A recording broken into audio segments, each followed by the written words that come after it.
ਆਦਿ ਨਿਰੰਜਨ ਹੈ ਗੁਰੂ ਨਾਨਕ, ਧਾਰ ਕੇ ਮੂਰਤ ਹੈ ਜਗ ਆਇਓ। ਲੋਕ ਸੁਣਿਓ ਪਰਲੋਕ ਸੁਣਿਓ, ਬਿਦ ਲੋਕ ਸੁਣਿਓ ਸਭ ਦਰਸ਼ਨ ਪਾਇਓ। ਸੰਗਤ ਪਾਰਿਓ ਤਾਰਨ ਕੋ ਗੁਰੂ ਨਾਨਕ ਸਾਹਿਬ ਪੰਥ ਚਲਾਇਓ। ਵਾਹਿਗੁਰੂ ਸ੍ਰੀ ਗੁਰੂ ਨਾਨਕ ਸਾਹਿਬ, ਧਾਰ ਕੇ ਮੂਰਤ ਹੈ ਜਗ ਆਇਓ। ਆਦਿ ਕਰੋ ਗੁਰਦੇਵ ਕੋ ਬੰਦਨ, ਵਾਹਿਗੁਰੂ ਮੁਖ ਮਾਹਿ ਉਚਾਰੀ। ਦੋਇ ਕਰ ਜੋਰ ਕਰੋ ਚਰਣਾ ਪਰ ਜਾਉ, ਸਦਾ ਗੁਰ ਕੋ ਬਲਿਹਾਰੀ। ਕਾਨ ਸੁਨੈ ਉਪਮਾ ਗੁਰ ਕੀ, ਗੁਰ ਮੂਰਤ ਧਿਆਨ ਹਿਰਦੈ ਮਹਿ ਧਾਰੀ। ਵਾਹਿਗੁਰੂ ਸ੍ਰੀ ਗੁਰੂ ਨਾਨਕ ਸਾਹਿਬ, ਸੇਵਕ ਸਾਰਣ ਗਹੀ ਦਰਬਾਰੀ। ਡੰਡੌਤ ਬੰਦਨ ਅਨਕ ਬਾਰ, ਸਰਵ ਕਲਾ ਸਮਰੱਥ। ਡੋਲਨ ਤੇ ਰਾਖਹੁ ਪ੍ਰਭੂ, ਨਾਨਕ ਦੇ ਕਰ ਹੱਥ। ਗਿਆਨ ਅੰਜਨ ਗੁਰ ਦੀਆ, ਗਿਆਨ ਅੰਧੇਰ ਵਿਨਾਸ਼। ਹਰ ਕਿਰਪਾ ਤੇ ਸੰਤ ਭੇਟਿਆ, ਨਾਨਕ ਮਨ ਪਰਗਾਸ। ਮੂਹ ਕੁਚਰੈ ਸ਼ਾਸਤਰ ਖਾਟ, ਪਿੰਗ ਗਿਰਨ ਚੜ ਜਾਏ। ਅੰਧ ਲਖੈ ਬਦਰੋ ਸੁਨੈ, ਜੋ ਕਾਲ ਕਿਰਪਾ ਕਰਾਏ। ਗੁਰੂ ਨਾਨਕ ਪੁਰਸ਼ੋਤਮੰ ਪਰਮਪਰਾ ਵਰਨਾਥ। ਜੁਗਲ ਚਰਨ ਮਮ ਬੰਦਨਾ, ਧਰ ਕਰ ਧਰ ਪਰਮਾਥ। ਗੁਰੂ ਨਾਨਕ ਸੋਖ ਸਿੰਧ ਕੋ, ਹਾਥ ਜੋਰ ਪ੍ਰਣਾਮ। ਜਿਸ ਕਰਣਾ ਤੇ ਵਡ ਅਗੀ, ਪਾਵਹਿ ਗਤ ਵਿਸ਼ਰਾਮ। ਵਾਹਿਗੁਰੂ ਸਾਹਿਬ ਜੀ। ਰਾਗ ਸੂਹੀ ਮਹੱਲਾ ਚੌਥਾ। ਸ਼ੰਤ ਘਰ ਪਹਿਲਾ। ਇਕ ਓੰਕਾਰ ਸਤਿਗੁਰ ਪ੍ਰਸਾਦ। ਸਤਿਗੁਰ ਪੁਰਖ ਮਿਲਾਏ, ਅਵਗਣ ਵਿਕਣਾ। ਗੁਣ ਰਵਾ ਬਲ ਰਾਮ ਜੀਓ। ਸਤਿਗੁਰ ਪੁਰਖ ਮਿਲਾਏ, ਅਵਗਣ ਵਿਕਣਾ। ਗੁਣ ਰਵਾ ਬਲ ਰਾਮ ਜੀਓ। ਹਰ ਹਰ ਨਾਮ ਧਿਆਏ, ਗੁਰਬਾਣੀ ਨਿਤ ਨਿਤ ਚਵਾ। ਬਲ ਰਾਮ ਜੀਓ। ਗੁਰਬਾਣੀ ਸਾਧ ਮੀਠੀ ਲਾਗੀ, ਪਾਪ ਵਿਕਾਰ ਗਵਾਇਆ। ਹਉ ਮੈਂ ਰੋਗ ਗਿਆ ਭਉ ਭਾਗਾ, ਸਹਿਜੇ ਸਹਿਜ ਮਿਲਾਇਆ। ਛਾਇਆ ਸੇਜ ਗੁਰ ਸ਼ਬਦ ਸੁਖਾਲੀ, ਗਿਆਨ ਤਤ ਕਰ ਭੋਗੋ। ਅਨ ਦਿਨ ਸੁਖ ਮਾਣੇ ਨਿਤ ਰਲੀਆਂ, ਨਾਨਕ ਧੁਰ ਸੰਜੋਗੋ। ਵਾਹਿਗੁਰੂ ਜੀ ਕਾ ਖਾਲਸਾ, ਵਾਹਿਗੁਰੂ ਜੀ ਕੀ ਫਤਿਹ। ਪਰਮ ਪਵਿੱਤਰ ਸਤਿਗੁਰਾਂ ਦੀ ਸਾਜੀ ਨਵਾਜੀ ਗੁਰੂ ਰੂਪ ਸਾਧ ਸੰਗਤ ਜੀਓ। ਸਤਿਗੁਰੂ ਜੀ ਦੀ ਅਪਾਰ ਕਿਰਪਾ ਦਾ ਸਦਕਾ ਗੁਰੂ ਮਹਾਰਾਜ ਦੇ ਅੰਮ੍ਰਿਤ ਵੇਲੇ ਪ੍ਰਕਾਸ਼ ਦੀ ਸੇਵਾ, ਪੰਜ ਬਾਣੀਆਂ ਦਾ ਨਿਤਨੇਮ, ਸ਼੍ਰੀ ਆਸਾ ਜੀ ਦੀ ਵਾਰ ਦਾ ਸੰਪੂਰਨ ਕੀਰਤਨ ਹਰਜਸ, ਅੰਮ੍ਰਿਤ ਰੂਪ ਪਾਵਨ ਗੁਰਬਾਣੀ ਦੀ ਲੜੀਵਾਰ ਵਿਚਾਰ ਸ਼ਰਵਣ ਕਰਨ ਵਾਸਤੇ ਆਪ ਸਾਰੇ ਸਤਿਗੁਰੂ ਜੀ ਦੇ ਪਾਵਨ ਪਵਿੱਤਰ ਸੱਚਖੰਡ ਦਰਬਾਰ ਗੁਰਦੁਆਰਾ ਸ੍ਰੀ ਬੇਰ ਸਾਹਿਬ ਜੀ ਵਿਖੇ ਹਾਜ਼ਰੀ ਭਰ ਰਹੇ ਹੋ। ਗੁਰੂ ਮਹਾਰਾਜ ਦੀ ਮਹਾਨ ਬਖਸ਼ਿਸ਼ਾ ਸਦਕਾ ਇਹ ਭਾਗਾਂ ਭਰਿਆ ਸਮਾਂ ਆਪ ਜੀ ਦੀ ਕਿਰਪਾ ਨਾਲ ਹੀ ਸਾਧ ਸੰਗਤ ਜੀ ਨੂੰ ਪ੍ਰਾਪਤ ਹੁੰਦਾ ਹੈ। ਸੁਨ ਹਰ ਕਥਾ ਉਤਾਰੀ ਮੈਲ, ਮਹਾ ਪੁਨੀਤ ਭਏ ਸੁਖ ਸੈਲ। ਇਹ ਅੰਮ੍ਰਿਤ ਰੂਪ ਬਾਣੀ ਦੀ ਕਥਾ ਪਾਪਾਂ ਦੀ ਮੈਲ ਨੂੰ ਦੂਰ ਕਰਦੀ ਹੈ। ਸੈਲ ਮੈਨੇ ਜਿਵੇਂ ਪਹਾੜ ਉੱਚੇ ਵੱਡੇ ਮਹਾਨ ਸੁੱਖਾਂ ਨੂੰ ਦੇਣ ਵਾਲੀ ਹੈ। ਜੇ ਗੁਰੂ ਦੀ ਬਾਣੀ ਦੀ ਵਿਚਾਰ ਲੈ ਕੇ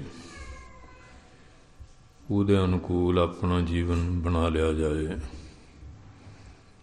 ਨਿਰਾ ਸੁਣਨ ਤੱਕ ਨਹੀਂ, ਸੁਣਨ ਦਾ ਵੀ ਪੁੰਨ ਹੈ, ਮੰਨਣਾ ਵੀ ਹੈ, ਉਹਦੇ 'ਤੇ ਅਮਲ ਵੀ ਕਰਨਾ ਹੈ। ਫਿਰ ਗੁਰੂ ਮਹਾਰਾਜ ਦੀ ਮਹਾਨ ਬਖਸ਼ਿਸ਼ ਹੁੰਦੀ ਹੈ। ਸੁਣਿਆ ਮੰਨਿਆ ਮਨ ਕੀਤਾ ਭਾਓ, ਅੰਤਰਗਤ ਤੀਰਥ ਮਲ ਨਾਓ। ਇਹ ਨਾਲ ਬਚਨ ਲਿਖ ਗਏ ਆ। ਸੁਣਨ ਦਾ ਵੀ ਪੁੰਨ ਹੈ, ਮੰਨਣ ਦਾ ਵੀ ਹੈ।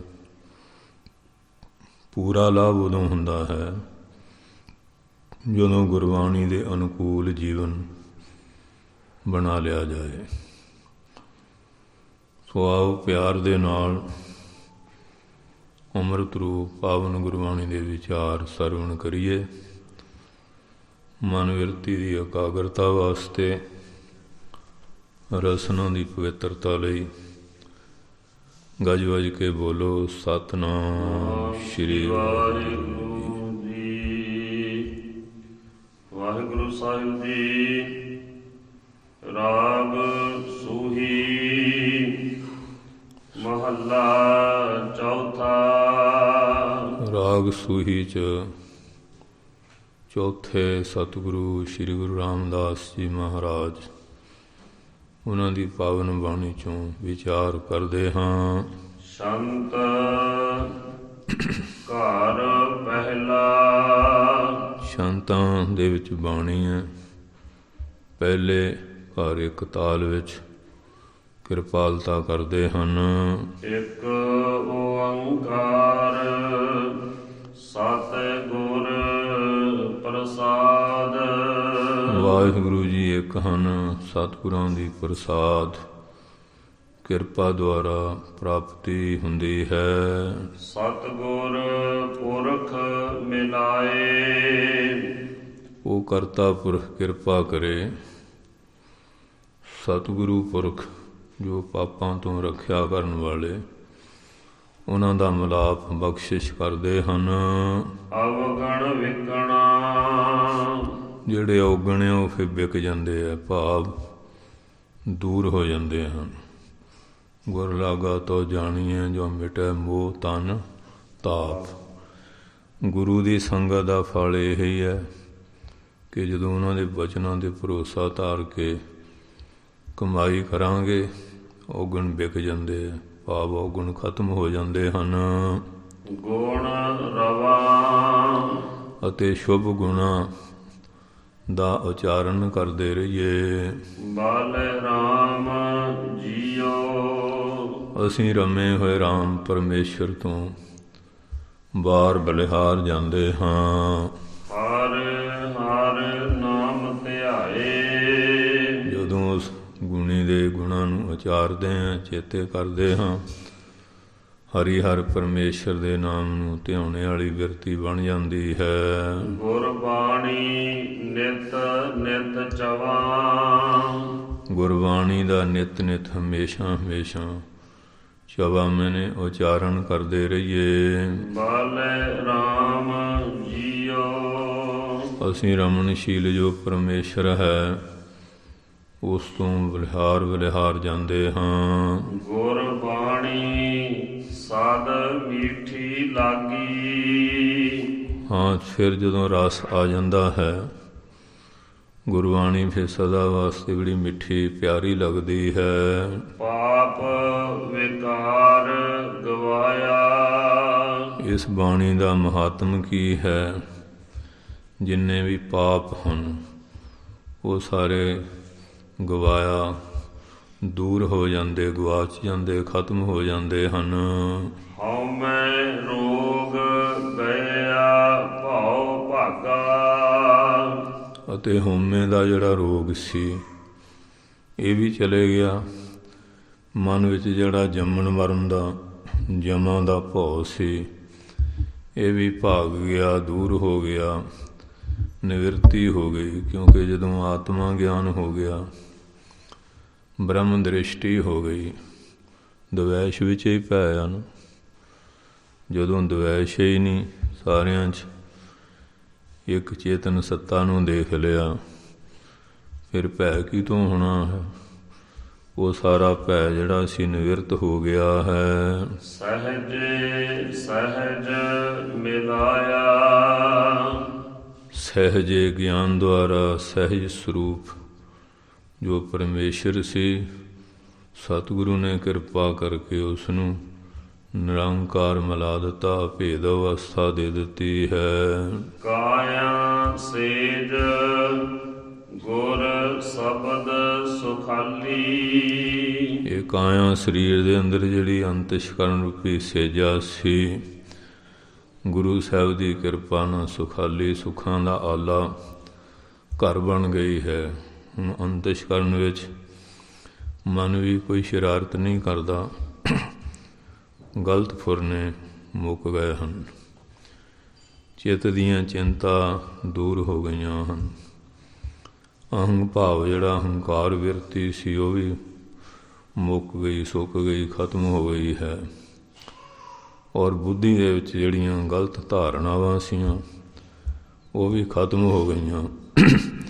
ਅੰਦਰ ਜਿੰਨੇ ਪੰਜ ਵਿਕਾਰਾਂ ਦੇ ਦੋਸ਼ ਸੀਗੇ, ਈਰਖਾ ਸੀ, ਨਫ਼ਰਤ ਸੀ, ਘਿਰਣਾ ਸੀ, ਉਹ ਵੀ ਚਲੇ ਗਈ।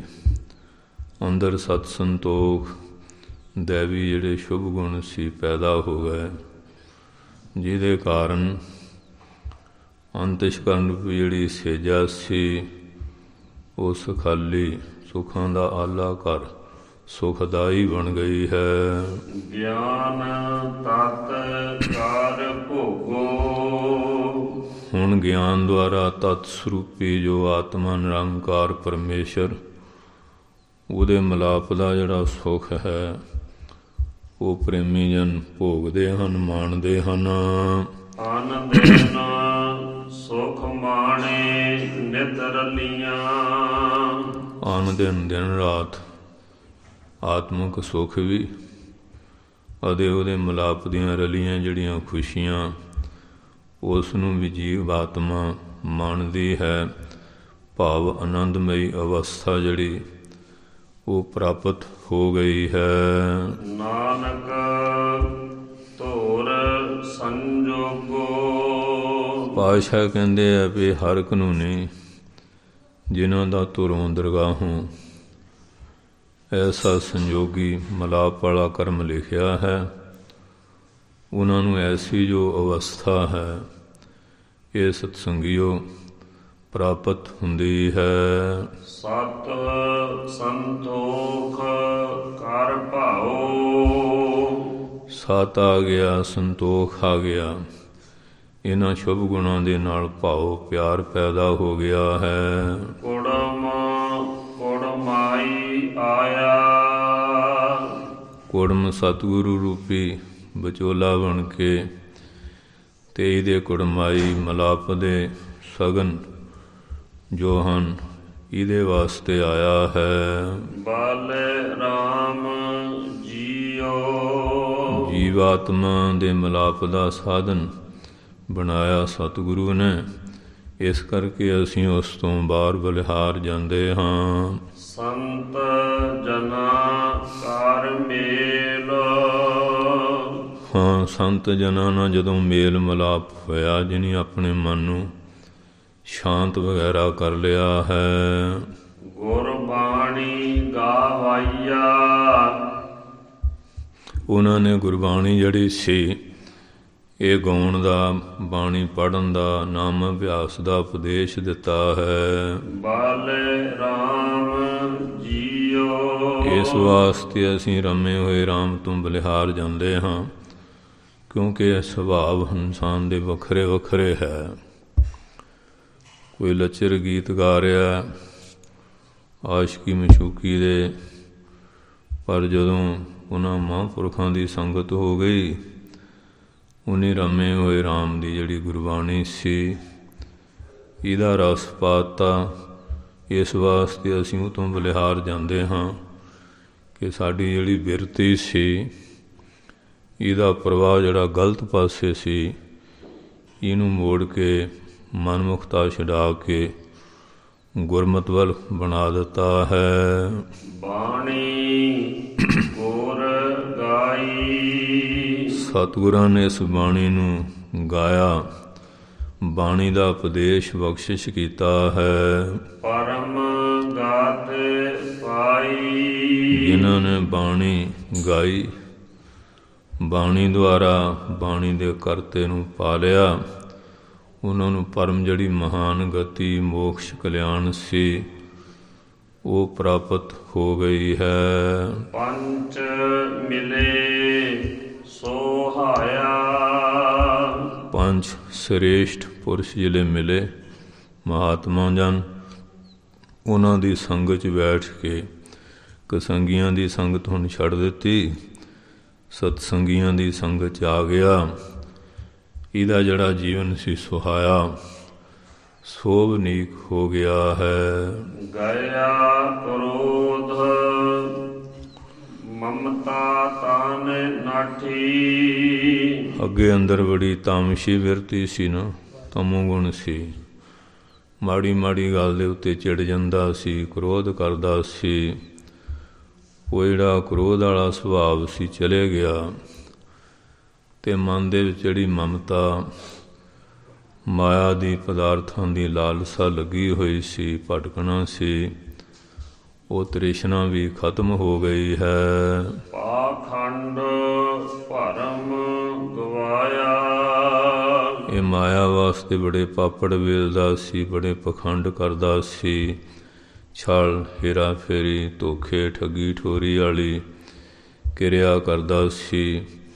ਇਹ ਜਿੰਨੇ ਔਗਣ ਸੀ, ਸਤਿਗੁਰੂ ਜੀ ਨੇ ਕਿਹਾ ਧਰਮ ਦੀ ਕਿਰਤ ਕਰਿਆ ਕਰ, ਨਾਮ ਜਪਿਆ ਕਰ, ਵੰਡ ਕੇ ਛਕਿਆ ਕਰ।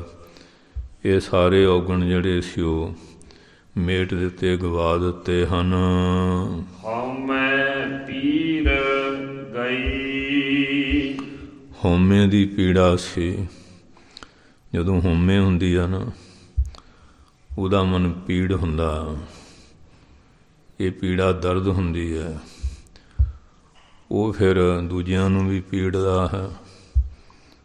ਅੱਜ ਹੁਣ ਕਿੰਨੇ ਲੋਕ ਘਰ ਕਾਟ ਛੱਡ ਕੇ ਸੜਕਾਂ 'ਤੇ ਬੈਠੇ ਆ, ਅਤੇ ਸੱਤਾ ਦੇ ਵਿੱਚ ਹਉਮੈ ਹੰਕਾਰੀ ਹੋਏ ਲੋਕ ਇੰਨੇ ਆਫਰ ਜਾਂਦੇ ਆ, ਉਹ ਕਿੰਨੀ ਪਬਲਿਕ ਨੂੰ ਸੂਲੀ ਟੰਗਦੇ ਆ। ਮਨ ਤਾਂ ਹੁਣ ਉਹਨਾਂ ਦਾ ਵੀ ਸ਼ਾਂਤ ਨਹੀਂ ਹੋਏਗਾ। ਜਿੱਦ ਫੜੀ ਹੁੰਦੀ ਹੈ ਨਾ, ਫਲ ਕੋ ਜਿੱਦ ਹੈ ਬਿਜਲੀਆਂ ਬਰਸਾਨੇ ਕੀ, ਹमें भी जिद है जहीं आशियाना बनाने की। ਆਕਾਸ਼ ਨੂੰ ਜਦ ਨਾ ਬਿਜਲੀਆਂ ਸਿੱਟਣੀਆਂ, ਕਹਿੰਦੇ ਸਾਨੂੰ ਇਹ ਹੈ ਅਸੀਂ ਵੀ ਆਪਣਾ ਘਰ ਕਾਟ ਇੱਥੇ ਹੀ ਬਣਾਉਣਾ ਹੈ। ਇਸ ਵਾਸਤੇ ਹੰਕਾਰ ਇੱਕ ਐਸਾ ਹੈ, ਇਹਦੀ ਬੜੀ ਪੀੜਾ ਹੈ। ਪ੍ਰਹਲਾਦ ਭਗਤ ਰਾਮ ਰਾਮ ਕਰਦਾ ਸੀ, ਉਹਨੂੰ ਇਸ ਅੱਖਰ ਤੋਂ ਬੜੀ ਪੀੜਾ ਸੀ। ਇਹ ਮੇਰਾ ਹੀ ਨਾਮ ਜਪੇ, ਇਹ ਰਾਮ ਰਾਮ ਕਿਉਂ ਕਰ ਰਿਹਾ ਹੈ? ਹਾਲਾਂਕਿ ਉਹ ਆਪਣੀ ਜ਼ੁਬਾਨ ਨਾਲ ਕਰਦਾ ਸੀ, ਹੈਗਾ ਵੀ ਉਹਦਾ ਆਪਣਾ ਹੀ ਪੁੱਤਰ ਸੀ, ਪਰ ਉਸਨੂੰ ਕਿੰਨੀ ਪੀੜਾ ਸੀ। ਕਿਉਂਕਿ ਜਦੋਂ ਇਨਸਾਨ ਦੇ ਅੰਦਰ ਹਉਮੈ ਆ ਜਾਂਦੀ ਹੈ, ਇਹ ਕਹਿੰਦਾ ਵੀ ਜੋ ਮੈਂ ਕਰਦਾ ਉਹ ਠੀਕ ਹੈ, ਦੂਏ ਗਲਤ ਆ। ਸਾਰੀ ਪਬਲਿਕ ਕਹਿ ਰਹੀ ਹੈ, ਸਾਰਾ ਸੰਸਾਰ ਕਹਿ ਰਿਹਾ ਹੈ ਗਲਤ ਹੋ ਰਿਹਾ। ਪਰ ਜਦੋਂ ਬੰਦਾ ਸੱਤਾ ਦਾ ਭੂਤ ਸਵਾਰ ਹੋ ਜਾਏ, ਉਹ ਫਿਰ ਕਹਿੰਦਾ ਮੈਂ ਹੀ ਠੀਕ ਹਾਂ, ਬਾਕੀ ਸਾਰੇ ਗਲਤ ਆ। ਅਤੇ ਹੁਣ ਉਹਨੂੰ ਵੀ ਸੁੱਖ ਦੀ ਨੀਂਦ ਤਾਂ ਹੁੰਦੀ ਨਹੀਂ ਸੱਤਾਧਾਰੀ ਨੂੰ।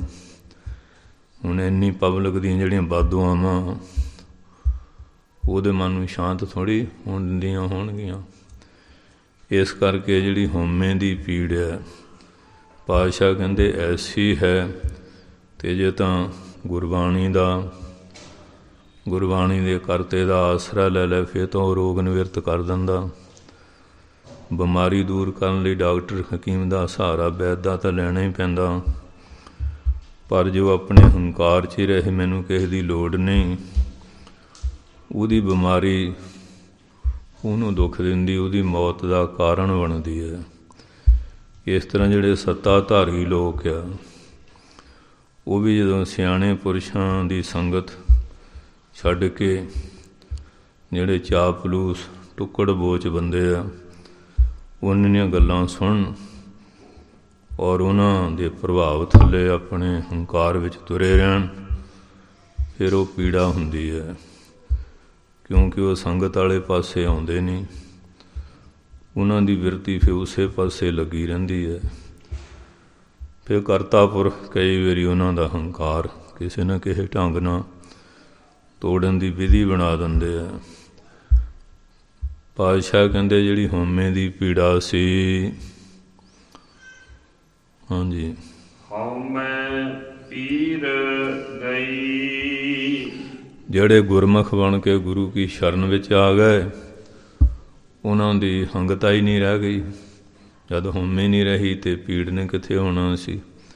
ਹਉਮੈ ਚਲ ਗਈ ਅਤੇ ਉਹ ਜਿਹੜੀ ਹਉਮੈ ਰੂਪੀ ਬਲਾ ਸੀ ਦੁੱਖ ਦੇਣ ਵਾਲੀ, ਉਹ ਵੀ ਚਲੇ ਗਈ ਹੈ। ਸੁਖ ਪਾਇਆ ਅਤੇ ਬੜਾ ਸੁੱਖ ਉਹਨਾਂ ਨੇ ਪਾ ਲਿਆ ਹੈ। ਆਰੋਗਤ ਭਏ ਸਰੀਰਾ। ਉਹ ਮਨ ਕਰਕੇ ਵੀ, ਬਾਣੀ ਕਰਕੇ ਵੀ, ਸਰੀਰ ਕਰਕੇ ਆਰੋਗ ਹੋ ਗਏ, ਤੰਦਰੁਸਤ ਹੋ ਗਏ। ਕਿਸੇ ਪ੍ਰਕਾਰ ਦਾ ਰਾਗ, ਦਵੈਸ਼, ਅਵਿਦਿਆ, ਅਸਿਮਤਾ, ਅਵਿਨਿਵੇਸ਼, ਝੂਠਾ ਹਠ, ਇਹ 5 ਤਰ੍ਹਾਂ ਦਾ ਕਲੇਸ਼ ਲਿਖਿਆ ਹੈ ਗ੍ਰੰਥਾਂ 'ਚ ਮਹਾਂਪੁਰਖਾਂ ਨੇ। ਉਹ ਸਾਰੀ ਤਰ੍ਹਾਂ ਦਾ ਕਲੇਸ਼ ਉਹਨਾਂ ਦਾ ਦੂਰ ਹੋ ਗਿਆ ਹੈ। ਗੁਰ ਪ੍ਰਸਾਦੀ ਬ੍ਰਹਮ ਪਛਾਤਾ। ਜਦੋਂ ਗੁਰੂ ਦੀ ਪ੍ਰਸਾਦ ਕਿਰਪਾ ਹੋਈ, ਜਿਨ੍ਹਾਂ ਨੂੰ ਉਹ ਬੈਰੀ ਜਾਣਦਾ ਸੀ, ਜਿਹੜੀ ਪਰਜਾ 'ਤੇ ਜ਼ੁਲਮ ਕਰਦਾ ਸੀ, ਫਿਰ ਉਹ ਅਗਿਆਨ ਵਾਲੀ ਦ੍ਰਿਸ਼ਟੀ ਸਤਸੰਗਤ ਦੇ ਪ੍ਰਭਾਵ ਨਾਲ ਦੂਰ ਹੋ ਗਈ। ਸਾਰਿਆਂ ਵਿੱਚ ਇੱਕ ਬ੍ਰਹਮ ਨੂੰ ਪਛਾਣ ਲਿਆ। ਫਿਰ ਖਿਮਾ ਵੀ ਮੰਗਦਾ ਵੀ ਮੈਂ ਤਾਂ ਗਲਤ ਰਸਤੇ ਪਿਆ ਹੋਇਆ ਸੀ, ਧੱਕਾ ਜ਼ੁਲਮ ਧਿੰਗੋ ਜੋਰੀ ਕਰ ਰਿਹਾ ਸੀ।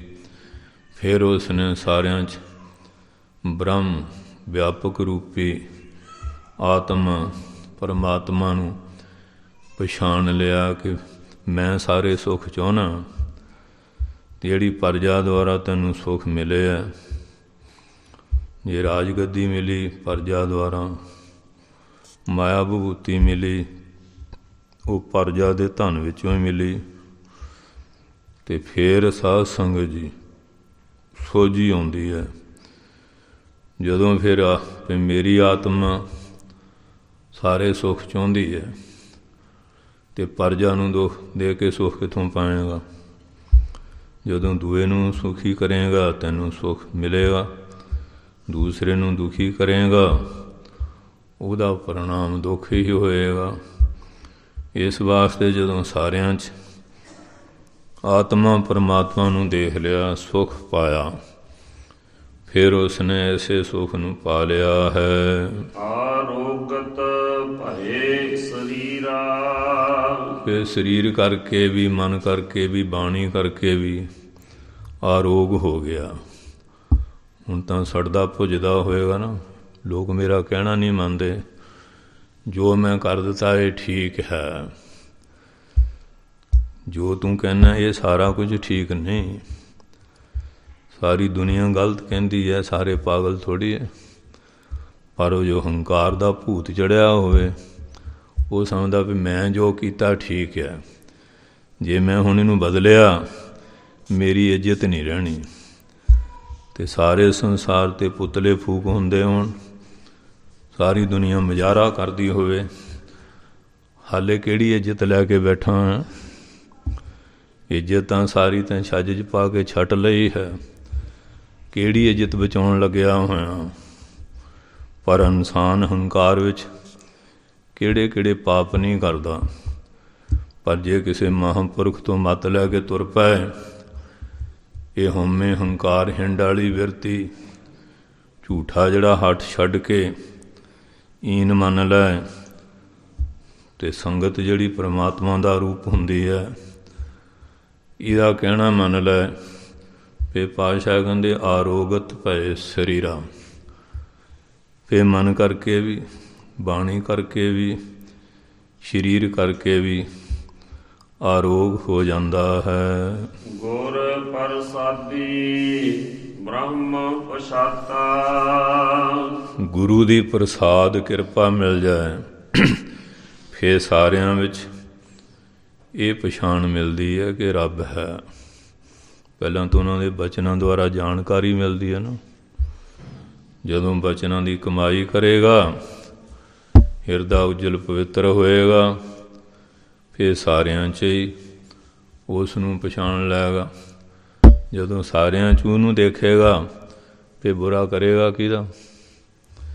ਸਾਰਿਆਂ 'ਚ ਆਪਾ ਤਾਂ ਹੈ, ਆਤਮਾ ਤਾਂ ਸਾਰਿਆਂ 'ਚ ਇੱਕੋ ਹੀ ਹੈ, ਪੰਜ ਤੱਤ ਵੀ ਸਾਰਿਆਂ ਨੂੰ ਉਹੀ ਲੱਗੇ ਲਗਾਏ ਆ। ਫਿਰ ਬੁਰਾ ਕਿਵੇਂ ਕਰੇਗਾ? ਫਿਰ ਹੱਠ ਕਿਉਂ ਧਾਰੇਗਾ? ਪਰ ਜੋ ਬੁੱਧੀ ਦੇ ਉੱਤੇ ਜੋ ਪੜਦਾ ਪੈ ਜਾਏ ਅਤੇ ਫਿਰ ਉਹ ਕਿਹੜਾ ਗਲਤ ਕੰਮ ਹੈ ਜਿਹੜਾ ਨਹੀਂ ਕਰਦਾ। ਪਰ ਜਦੋਂ ਗੁਰੂ ਤੋਂ ਮੱਤ ਲੈ ਲੈ, ਉਹਦੇ ਅਨੁਸਾਰ ਚੱਲ ਪੈ, ਫਿਰ ਕੋਈ ਕਲੇਸ਼ ਨਹੀਂ ਰਹਿੰਦਾ ਹੈ। ਨਾਨਕ ਗੁਣੀ ਗਹੀਰਾ। ਕਿਉਂਕਿ ਉਹ ਪਰਮੇਸ਼ਰ ਗੁਣਾਂ ਦਾ ਗਹੀਰ ਹੈ। ਡੂੰਘੇ ਸਾਗਰ ਵਾਂਗ ਕਿਨ ਹਾਥਾਲਾਂ ਦੇਖੀਆਂ, ਉਹਦਾ ਕੋਈ ਅੰਤ ਥੋੜ੍ਹੀ ਪਾਉਂਦਾ। ਇਸ ਕਰਕੇ ਜਦੋਂ ਫਿਰ ਉਹਦੇ ਨਾਲ ਜੁੜ ਜਾਏ, ਇਹਦੇ 'ਚ ਵੀ ਮਹਾਨ ਗੁਣ ਪੈਦਾ ਹੋ ਜਾਂਦੇ ਹਨ। ਮਨਮੁਖ ਵਿਛੜੀ ਦੂਰ। ਇਹ ਜਿਹੜੀਆਂ ਮਨਮੁਖ ਜੀਵਾਤਮਾ ਹਨ, ਹੰਕਾਰ ਨੂੰ ਧਾਰਨ ਕਰਕੇ ਉਸ ਕਰਤੇ ਪੁਰਖ ਨਾਲੋਂ ਵਿਛੜ ਜਾਂਦੀਆਂ ਹਨ। ਮਹਿਲ ਨਾ ਪਾਏ। ਉਹ ਮੈਲ ਸਰੂਪ ਨੂੰ, ਜਿੱਥੇ ਜਾ ਕੇ ਮਨ ਨੂੰ ਸ਼ਾਂਤੀ ਮਿਲਣੀ ਹੈ, ਉਸ ਨੂੰ ਨਹੀਂ ਪਾ ਸਕਦੀਆਂ ਹਨ। ਬਾਲੇ ਗਈ ਬਾਲੇ ਰਾਮ ਜੀਓ। ਅਸੀਂ ਉਸ ਬਲਰਾਮ ਤੋਂ ਬਲਿਹਾਰ ਜਾਂਦੇ ਹਾਂ, ਜਿਹਦੀ ਕਿਰਪਾ ਨਾਲ ਸਾਰਾ ਕੁਛ ਮਿਲਣਾ ਮਿਲਾਉਣਾ ਹੈ।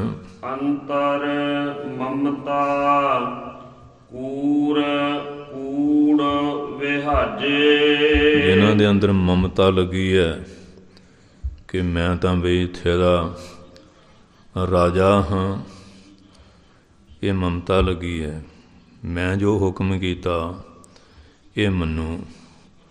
ਜਦੋਂ ਤੂੰ ਨਹੀਂ ਸੀ ਜੰਮਿਆ ਉਦੋਂ ਤੇਰਾ ਹੁਕਮ ਕਿੱਥੇ ਸੀ? ਜਦੋਂ ਤੂੰ ਮਰ ਜਾਏਗਾ ਫਿਰ ਤੇਰਾ ਹੁਕਮ ਕਿੱਥੇ ਹੋਏਗਾ? ਜਦੋਂ ਤੂੰ ਜੰਮਿਆ ਸੀ ਉਦੋਂ ਤੂੰ ਰਾਜਾ ਨਹੀਂ ਸੀ, ਮਰਨ ਤੋਂ ਬਾਅਦ ਵੀ ਨਹੀਂ ਰਹੇਗਾ। ਵਿਚਾਲੇ ਵਿਚਾਲੇ ਕੂੜ ਦਾ ਆਸਰਾ ਲੈ ਕੇ ਤੂੰ ਹੰਕਾਰ ਧਾਰਨ ਕਰਕੇ ਕੂੜ ਨੂੰ ਬਿਹਾਜੇ, ਇਹਦਾ ਵਪਾਰ, ਇਹਦਾ ਖਰੀਦਦਾਰ ਬਣਿਆ ਹੋਇਆ ਹੈ। ਕੂੜ ਲਈ ਬਲ ਰਾਮ ਜੀਓ। ਇਹ ਬਲਰਾਮ, ਇਹ ਸ੍ਰਿਸ਼ਟੀ ਤੈਨੂੰ ਛੱਡ ਕੇ ਤੇ ਤੂੰ ਬਲਿਹਾਰ ਨਹੀਂ ਜਾਂਦੀ। ਇਹ ਕੂੜ ਝੂਠ ਨੇ ਆਪਣੇ ਪਾਸੇ ਨੂੰ ਲਿਆ ਹੋਇਆ। ਝੂਠ ਦਾ ਸਹਾਰਾ ਲੈ ਕੇ ਲੋਕ ਕਿਹੜੇ ਕਿਹੜੇ ਪਾਪ ਨਹੀਂ ਕਰਦੇ ਹਨ। ਕੂੜ ਕਪਟ ਕਮਾਵੈ। ਉਹ ਝੂਠ ਵੀ ਤੇ ਕਪਟ ਵੀ ਕਮਾਉਂਦੇ, ਛਲ ਧੋਖੇ ਵਾਲਾ ਕੰਮ ਕਰਦੇ ਹਨ। ਮਹਾ ਦੁਖ ਪਾਵੈ। ਪਰ ਉਹ ਬੀਜ ਇਹੋ ਜਿਹਾ ਬੀਜ ਲਿਆ, ਫਿਰ ਮਹਾਨ ਦੁੱਖਾਂ ਨੂੰ ਪਾਉਂਦੇ ਆ। ਕਿਉਂਕਿ ਜਦੋਂ ਇਸ ਤਰ੍ਹਾਂ ਦੇ ਪਾਪ ਕਰਮ ਕਰਦੇ ਆ, ਕਿੰਨੀਆਂ ਮੌਤਾਂ ਹੋ ਗਈਆਂ, ਉਹਨਾਂ ਮੌਤਾਂ ਦਾ ਜਿਹੜਾ ਦੋਸ਼ ਆ ਉਹ ਕਿਹਨੂੰ ਲੱਗੇਗਾ? ਧਰਤੀ 'ਤੇ ਜਿੰਨਾ ਪਾਪ ਹੁੰਦਾ, ਮਹਾਂਭਾਰਤ 'ਚ ਲਿਖਿਆ ਉਹਦਾ 6ਵਾਂ ਹਿੱਸਾ ਰਾਜੇ ਨੂੰ ਭੋਗਣਾ ਪੈਂਦਾ। ਇਸ ਵਾਸਤੇ ਫਿਰ ਉਹ ਕੂੜ ਕਪਟ ਦਾ ਆਸਰਾ ਤਾਂ ਲਈ ਜਾਂਦੇ ਆ। ਇਹਦੇ ਨਾਲ ਹੌਲੀ ਹੌਲੀ ਉਹਨਾਂ ਦੇ ਫਿਰ ਪੁੰਨ ਨਾਸ ਹੋ ਜਾਂਦੇ ਆ।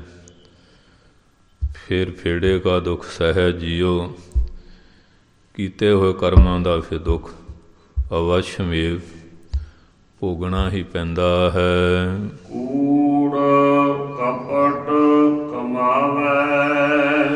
ਹਾਂ, ਝੂਠ ਦਾ ਸਹਾਰਾ ਲੈ ਲਿਆ, ਫਿਰ ਕਪਟ ਵਾਲੀ ਕਿਰਿਆ ਕਮਾਉਂਦੇ। ਕਪਟ ਨਾਲ, ਛਲ ਦੇ ਨਾਲ, ਮੂੰਹ ਠਗਰੀਆਂ ਗੱਲਾਂ ਕਰਕੇ, ਪਲੋਸ ਕੇ ਸਤਵਾਦੀ ਬੰਦਿਆਂ ਨੂੰ ਇਸ ਤਰ੍ਹਾਂ ਹੋ ਜਾਈ, ਐਂ ਹੋ ਜਾ ਜੀ, ਐਂ ਹੋ ਜਾ ਜੀ, ਇਸ ਤਰ੍ਹਾਂ ਦੀਆਂ ਗੱਲਾਂ ਕਰਦੇ ਹਨ।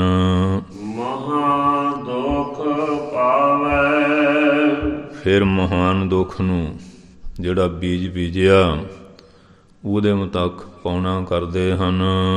ਵੇਣ ਸਤਿਗੁਰ ਮਗ ਨਾ ਪਾਇਆ। ਬਿਨਾਂ ਗੁਰੂ ਤੋਂ ਮਗ ਰਸਤਾ ਮਿਲਦਾ ਨਹੀਂ ਨਾ। ਇੱਕੋ ਸੂਰਮਾ ਸਿੰਘ ਸੀ,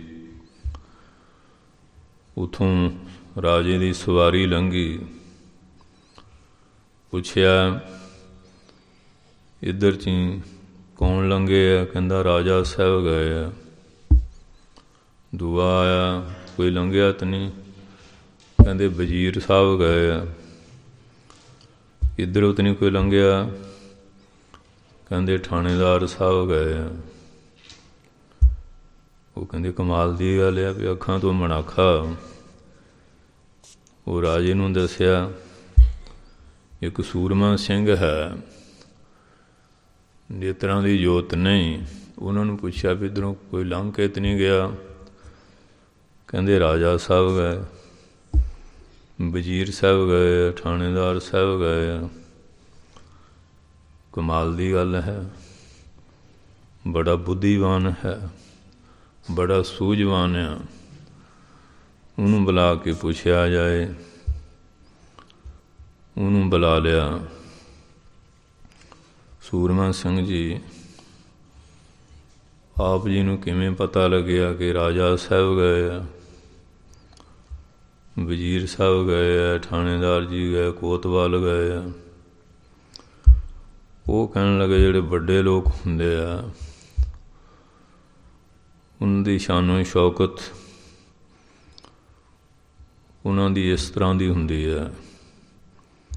ਵਜ਼ੀਰ ਵੀ ਨੇੜੇ ਰਹਿੰਦਾ, ਉਹਨਾਂ ਦੀ ਬੋਲਬਾਣੀ 'ਚ ਵੀ ਫਰਕ ਆ ਜਾਂਦਾ। ਕੋਤਵਾਲ ਹੈ, ਉਹਨਾਂ ਦਾ ਕੰਮ ਹਮੇਸ਼ਾ ਹੀ ਦਬ ਕੇ ਮਾਰਨੇ। ਉਸ ਤਰ੍ਹਾਂ ਦੀ ਬੋਲੀ ਲਈ ਪੁੱਛਣ ਲੱਗਿਆ ਵੀ ਰੁੱਖੀਆਂ ਜਿਹੀਆਂ ਗੱਲਾਂ ਹੁੰਦੀਆਂ। ਕਹਿੰਦੇ ਬੜੇ ਸਿਆਣੇ ਬੰਦੇ ਆ। ਰਾਜਾ ਕਹਿੰਦਾ ਜੀ ਇਹਨੂੰ ਹੁਣ ਤੁਸੀਂ ਪਾਈਆ ਖੋਆ ਲਾ ਦਿਓ। ਦੂਆ ਦੱਸਿਆ ਇਹਨੂੰ ਪਾਈਆ ਫਲਾਨੀ ਚੀਜ਼ ਦਿਓ। ਤੀਹ ਗੱਲ ਦੱਸੀ ਫਲਾਨੀ ਚੀਜ਼ ਦੇ ਦਿਓ। ਹੁਣ ਰਾਜਾ ਕਹਿੰਦਾ ਮਹਾਰਾਜ ਆ ਮੇਰੀ ਘੋੜੀ ਆ, ਇਹਦੇ ਬਾਰੇ ਦੱਸੋ ਵੀ ਇਹ ਸਹੀ ਹੈ? ਉਹ ਪਿੱਠ ਦੇ ਹੱਥ ਫੇਰੀ, ਕਹਿੰਦੇ ਘੋੜੀ ਹੈ ਤੇ ਨਸਲ ਦੀ ਹੈ, ਪਰ ਇਹ ਜੰਗ ਯੁੱਧ ਵਿੱਚ ਪੂਰਾ ਕੰਮ ਨਹੀਂ ਦੇ ਸਕਦੀ। ਕਹਿੰਦੇ ਕਾਰਨ? ਕਹਿੰਦੇ ਵਿਛੇਰਾ ਤੇ ਵਿਛੇਰੀ ਦੋਵੇਂ ਜੋੜੇ ਜੰਮੇ ਸੀ। ਇਹਦੀ ਜਿਹੜੀ ਪਿੱਠ ਆ ਨਾ ਚਪਟੀ ਹੈ, ਇੱਕ ਪਾਸਿਓਂ ਕਮਜ਼ੋਰ ਹੈ। ਉਹ ਦੇਖਿਆ ਵੀ ਗੱਲ ਤੇ ਬਿਲਕੁਲ ਸਹੀ ਹੈ, ਜੋੜੇ ਹੋਏ ਸੀ। ਫਿਰ ਕਹਿਣ ਲੱਗੇ ਆ ਜਿਹੜਾ ਮੋਤੀ ਹੈ ਇਹ ਦੱਸੋ ਸਹੀ ਹੈ? ਕਹਿੰਦੇ ਮੋਤੀ ਹੈ ਤਾਂ ਸਹੀ, ਪਰ ਇਹਦਾ ਪੂਰਾ ਮੁੱਲ ਨਹੀਂ ਮਿਲੇਗਾ। ਕਹਿੰਦੇ ਕਾਰਨ? ਕਹਿੰਦੇ ਇਹਦੇ ਵਿੱਚ ਰੇਤ ਹੈ। ਉਹ ਕਹਿੰਦੇ ਉਹ ਕਿਵੇਂ ਆ ਗਈ? ਕਹਿੰਦੇ ਜਿਹੜੇ ਸਿੱਪੀ ਦੇ ਮੂੰਹ ਸਵੰਤੀ ਬੂੰਦ ਪਈ ਸੀ, ਉਹ ਸਿੱਪੀ ਖੁੱਲ੍ਹੀ ਸੀ ਅਤੇ ਹਨੇਰੀ ਆ ਗਈ, ਵਿੱਚ ਰੇਤਾ ਪੈ ਗਿਆ, ਇਸ ਕਰਕੇ ਮੋਤੀ ਦਾ ਮੁੱਲ ਪੂਰਾ ਨਹੀਂ। ਰਾਜਾ ਕਹਿੰਦਾ ਕਮਾਲ ਦੀ ਗੱਲ ਹੈ, ਕੈਸਾ ਸੁਲਝਿਆ ਹੋਇਆ ਪੁਰਸ਼, ਕਿੰਨੀ ਦ੍ਰਿਸ਼ਟੀ ਹੈ। ਹੁਣ ਰਾਜਾ ਕਹਿਣ ਲੱਗਾ, ਸੂਰਮਾ ਸਿੰਘ ਜੀ ਤੁਸੀਂ ਇਹ ਗੱਲ ਦੱਸੋ ਕਿ ਮੈਂ ਆਪਣੇ ਪਿਤਾ ਦਾ ਪੁੱਤਰ ਹਾਂ? ਕਹਿੰਦੇ ਜੀ ਇਹ ਗੱਲ ਨਾ ਪੁੱਛੋ, ਮੈਂ ਗਰੀਬ ਆਦਮੀ ਹਾਂ, ਤੁਸੀਂ ਮੈਨੂੰ ਫਾਹੇ ਦੇ ਦਿਓਗੇ, ਹੋਰ ਸਜ਼ਾ ਦਿਓਗੇ? ਕਹਿੰਦੇ ਨਹੀਂ, ਤੈਨੂੰ ਸਜ਼ਾ ਮਾਫ਼, ਸੱਚ ਦੱਸ। ਉਹ ਕਹਿੰਦਾ ਤੂੰ ਰਾਜੇ ਦਾ ਪੁੱਤ ਨਹੀਂ ਹੈ, ਤੂੰ ਬਾਣੀਏ ਦਾ ਪੁੱਤਰ ਹੈ। ਸਾਰੇ ਹੈਰਾਨ ਹੋ ਗਏ। ਉਹ ਕਿਵੇਂ? ਕਹਿੰਦੇ ਪਹਿਲਾਂ ਮੈਂ ਦੱਸਿਆ ਪਾਈਆ ਖੋਆ ਲਾਤਾ, ਦੂਈ ਗੱਲ ਦੱਸੀ ਪਾਈਆ ਲੱਡੂ ਲਾਤੇ, ਤੀਹ ਦੱਸਿਆ ਪਾਈਆ ਦੁੱਧ ਲਾ ਦਿੱਤਾ, ਘੋੜੀ ਮੋਤੀ ਬਾਰੇ ਦੱਸਿਆ, ਜੇ ਰਾਜੇ ਦਾ ਪੁੱਤ ਹੁੰਦਾ ਮੈਨੂੰ ਕੋਈ ਜਗੀਰ ਦਿੰਦਾ, ਕੋਈ ਚੀਜ਼ ਪਦਵੀ ਦਿੰਦਾ, ਤੂੰ ਬਾਣੀਏ ਵਾਂਗੂ ਚੀਜ਼ਾਂ ਦਿੰਦਾ ਰਿਹਾ, ਤੂੰ ਰਾਜੇ ਦਾ ਪੁੱਤ ਨਹੀਂ। ਅੱਜ ਵੀ ਜਿਹੜੇ ਲੋਕ ਇਸ ਤਰ੍ਹਾਂ ਦੇ ਹੀ ਹੈ। ਰਾਜਾ ਹੁੰਦਾ ਜਿਹੜਾ ਰੱਜਿਆ ਹੋਵੇ, ਰਿਜ ਧਾਤੂ ਤੋਂ ਬਣਿਆ, ਪਰਜਾ ਦਾ ਰੰਜਨ ਕਰੇ, ਪਰਜਾ ਨੂੰ ਸੁੱਖ ਦੇਵੇ। ਇਹ ਹੁਣ ਜਿਹੜੇ ਲੋਕ ਇਹ ਤੁਹਾਡੀਆਂ ਵੋਟਾਂ ਨਾਲ ਅੱਗੇ ਆ ਜਾਂਦੇ ਆ, ਇਹ ਰਾਜੇ ਮਹਾਰਾਜੇ ਤਾਂ ਹੈ ਨਹੀਂ। ਜਿਹੋ ਜਿਨ੍ਹਾਂ ਦੀ ਔਕਾਤ ਹੈ ਉਹੋ ਜਿਹਾ ਕੰਮ ਇਹ ਕਰ ਰਹੇ ਆ। ਇਸ ਵਾਸਤੇ ਅੱਗੇ ਹੁੰਦੇ ਸੀ ਮਹਾਰਾਜੇ, ਉਹ ਤਪ ਕਰਦੇ ਸੀ, ਸਿਮਰਨ ਦੀ ਬਰਕਤ ਨਾਲ ਉਹਨਾਂ ਨੂੰ ਇਹ ਚੀਜ਼ਾਂ ਮਿਲਦੀਆਂ ਸੀ। ਉਹ ਫਿਰ ਪਰਮੇਸ਼ਰ ਦੀ ਬਰਕਤ ਨੂੰ ਜਾਣ ਕੇ, ਇਹ ਪਰਜਾ ਨੂੰ ਪਰਮਾਤਮਾ ਦਾ ਰੂਪ ਜਾਣ ਕੇ ਇਹਦੀ ਸੇਵਾ ਕਰਦੇ ਸੀ। ਅੱਜ ਵੀ ਲੋਕ ਉਹਨਾਂ ਨੂੰ ਚੇਤੇ ਕਰਦੇ। ਮਹਾਰਾਜ ਰਣਜੀਤ ਸਿੰਘ, ਉਹ ਮਾਈ ਨੇ ਤਵੇ 'ਤੇ ਕੂੜਾ ਪਾਇਆ ਅਤੇ ਮਹਾਰਾਜ 'ਤੇ ਸੁੱਟ ਦਿੱਤਾ। ਸੇਵਾਦਾਰ ਕਹਿੰਦੇ ਇਹ ਮਾਈ ਕੀ ਕੀਤਾ? ਕਹਿੰਦੇ ਸੁਣਿਆ ਪਾਰਸ ਨਾਲ ਲੋਹਾ ਸੋਨਾ ਹੋ ਜਾਂਦਾ। ਇਹ ਮਹਾਰਾਜਾ ਰਣਜੀਤ ਸਿੰਘ ਆ, ਸੋਨਾ ਹੋਇਆ, ਉਹਨੂੰ ਉਸੇ ਵੇਲੇ ਸੋਨਾ ਹੀ ਦੇ ਦਿੱਤਾ, ਕਿਉਂਕਿ ਸੇਵਾ ਕਰ ਕਰਕੇ ਬਾਬਾ ਬੁੱਢਾ ਸਿੰਘ, ਤਖਤ ਸਿੰਘ, ਨੌਦ ਸਿੰਘ, ਚੜ੍ਹ ਸਿੰਘ, ਮਹਾਂ ਸਿੰਘ, ਸ਼ੇਰੇ ਪੰਜਾਬ ਮਹਾਰਾਜਾ ਰਣਜੀਤ ਸਿੰਘ,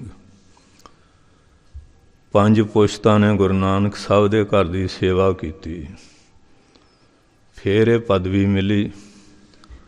40 ਸਾਲ ਕੈਸਾ ਸੁੰਦਰ ਰਾਜ।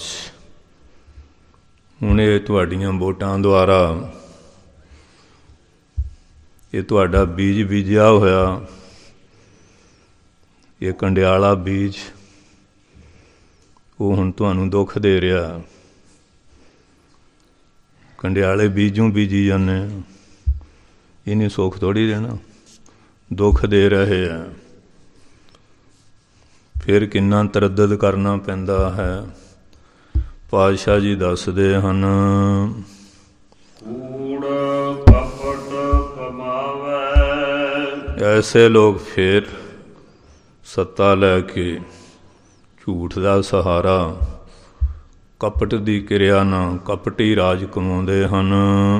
ਮਹਾ ਦੁੱਖ ਪਾਵੇ। ਉਹ ਸੱਤਾ ਦੇ ਨਸ਼ਾ 'ਚ ਭੁੱਲ ਜਾਂਦੇ ਆ, ਜਿਲੇ ਫਿਰ ਬੀਜ ਬੀਜੀ ਜਾਂਦੇ ਆ, ਪਾਪ ਦਾ ਫਲ ਭੋਗਣਾ ਪੈਂਦਾ, ਫਿਰ ਮਹਾਨ ਦੁੱਖ ਪਾਉਂਦੇ ਹਨ। ਵੇਣ ਸਤਿਗੁਰ ਮਗ ਨਾ ਪਾ ਖਾਇਆ। ਬਿਨਾਂ ਗੁਰੂ ਤੋਂ ਮੱਗ ਰਸਤਾ ਨਹੀਂ ਮਿਲਦਾ। ਹੁਣ ਤਾਂ ਗੁਰੂ ਬਹੁਤ ਬਣ ਬੈਠੇ ਆ, ਪਰ ਕਿਸੇ 'ਚ ਹਿੰਮਤ ਨਹੀਂ ਕਿ ਇਹਨਾਂ ਲੋਕਾਂ ਨੂੰ ਜਾ ਕੇ ਕੋਈ ਸਹੀ ਰਸਤਾ ਦੱਸ ਦੇਵੇ। ਉਵੇਂ ਕਹਿਣਗੇ ਸਾਡੇ ਮਗਰ ਇੰਨੇ ਕਰੋੜ ਸਾਡੀ ਸਿੱਖੀ ਸੇਵਕੀ ਹੈ, ਇੱਥੇ ਕੀ ਖੜੇ ਆ।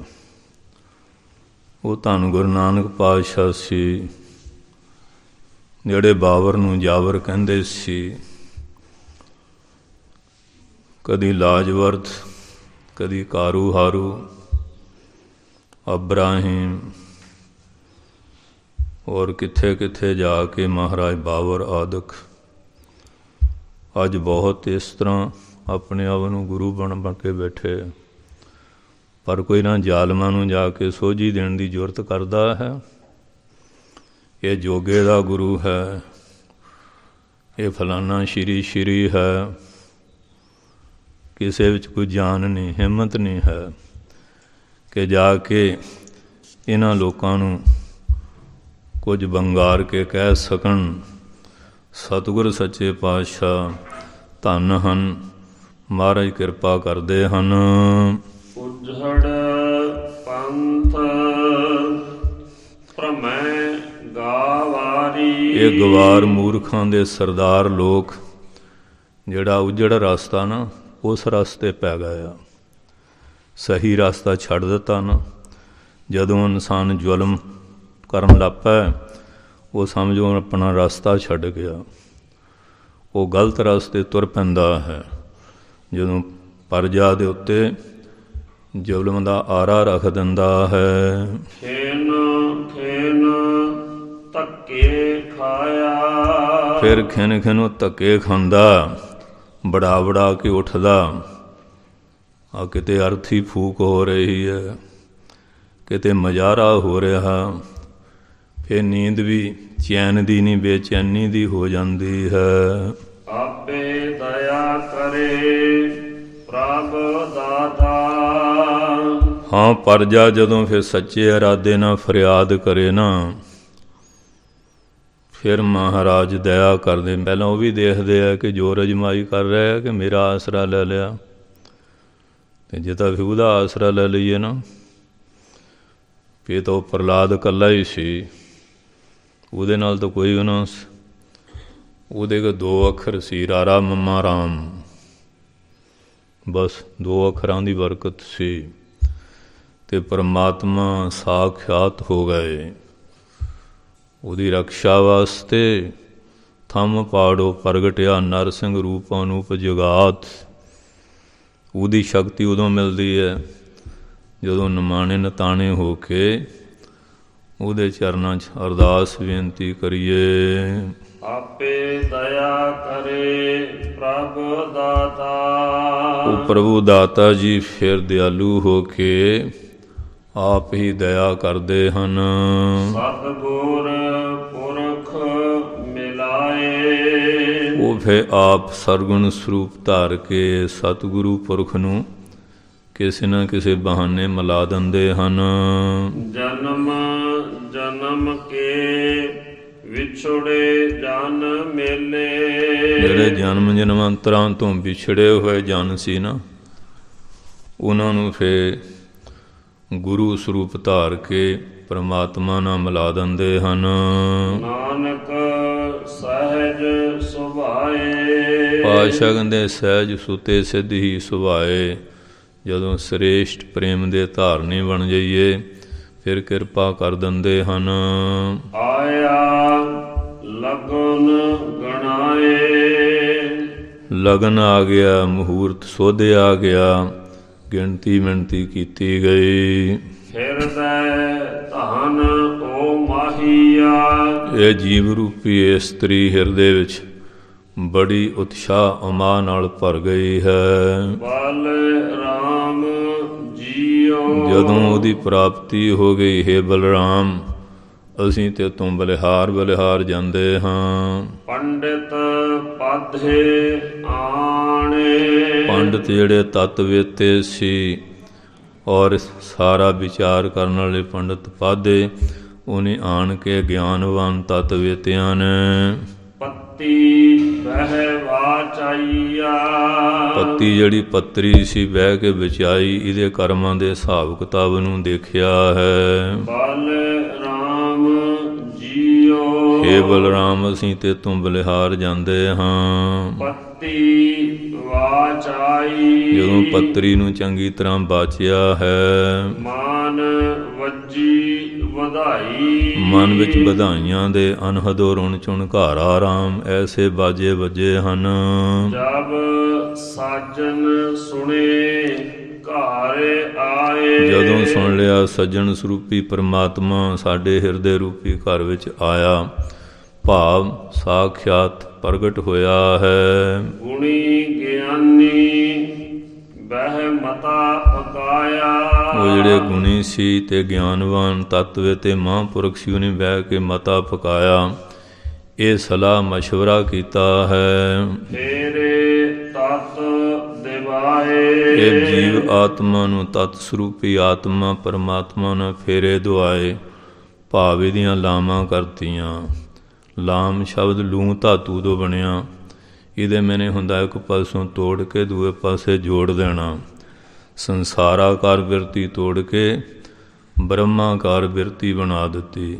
ਸੰਸਾਰ ਨੂੰ ਮੋਹ ਤੋੜਿਆ, ਕਰਤਾਰ ਨਾਲ ਜੋੜ ਦਿੱਤਾ ਹੈ। ਵਰ ਪਾਇਆ ਪੁਰਖ ਅਗੰਮ ਅਗੋਚਰ, ਜਿਹੜਾ ਮਨ ਬਾਣੀ ਦੀ ਗਮਤਾ ਤੋਂ ਪਰੇ, ਇੰਦਰੀਆਂ ਦੀ ਪਹੁੰਚ ਤੋਂ ਪਰੇ ਐਸਾ ਪੁਰਖ ਰੂਪੀ ਵਰ ਪਰਮੇਸ਼ਰ ਪਾ ਲਿਆ। ਹੁਣ ਰੰਡੇਪੇ ਦਾ ਕਦੀ ਸਵਾਲ ਹੀ ਨਹੀਂ ਪੈਦਾ ਹੁੰਦਾ। ਇਹ ਦੁਨਿਆਵੀ ਤੌਰ 'ਤੇ ਤਾਂ ਇਹੋ ਜਿਹੀ ਕਿਰਿਆ ਬਣੀ ਜਾਂਦੀ ਹੈ, ਕਹਿ ਦਿੰਦੇ ਜੀਵਨ ਸਾਥੀ ਹੈ। ਜੀਵਨ ਸਾਥੀ ਕੌਣ ਆ?